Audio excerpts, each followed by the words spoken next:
As Republican candidates continue to battle over delegates, selecting the individuals who will serve as delegates has become its own controversy.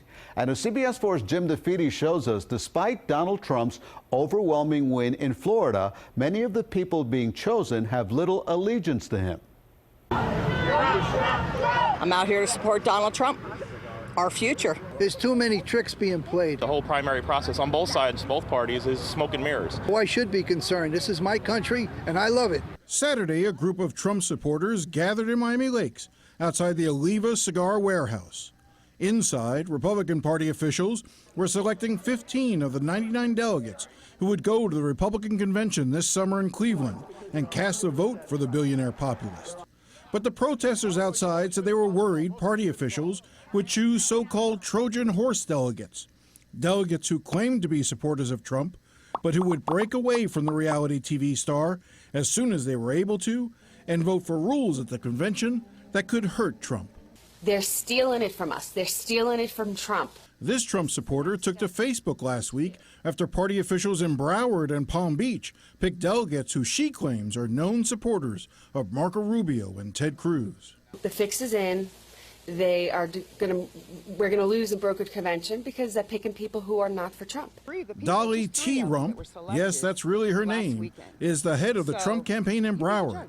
She had hoped to be a delegate from Broward, but they didn't choose her. The bosses that are making the decisions, that are selecting the delegates, are all establishment, and most of them are not Trump supporters. These fears by the Trump campaign have played out across the country.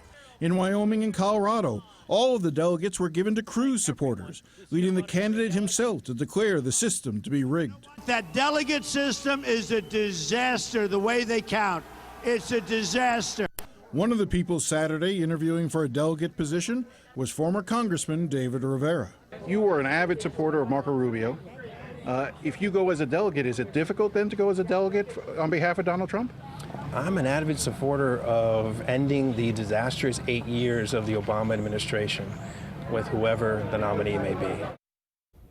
Now, as it turned out, Rivera was not selected. Nevertheless, in reviewing the final list, there are quite a few people who had previously endorsed or have ties to either Marco Rubio or Jeb Bush, which will only add to the concerns of Trump and his supporters. For a full list of the 15 delegates selected from South Florida, we put them up on our website, cbsmiami.com. Now, Jim, these delegates will have to vote for Donald Trump on the first ballot, right? First three ballots. First three ballots. They stick with Trump on the first three ballots. And I talked late today with Nelson Diaz, the head of the Republican Party for Dade County. He said one of the problems that Donald Trump had was they didn't submit their list of who they wanted to be selected as delegates. So it's a little bit of an organization thing. Plus, a lot of the Trump people who want to get picked, they're new. It's the old folks. It's the folks who've been in the party for a long time that tend to get selected. They're not part of the establishment. They're not part of the establishment. Exactly. All right, Jim, thanks a lot. Stay with CBS 4 News and CBSMiami.com for continuing coverage of campaign 2016.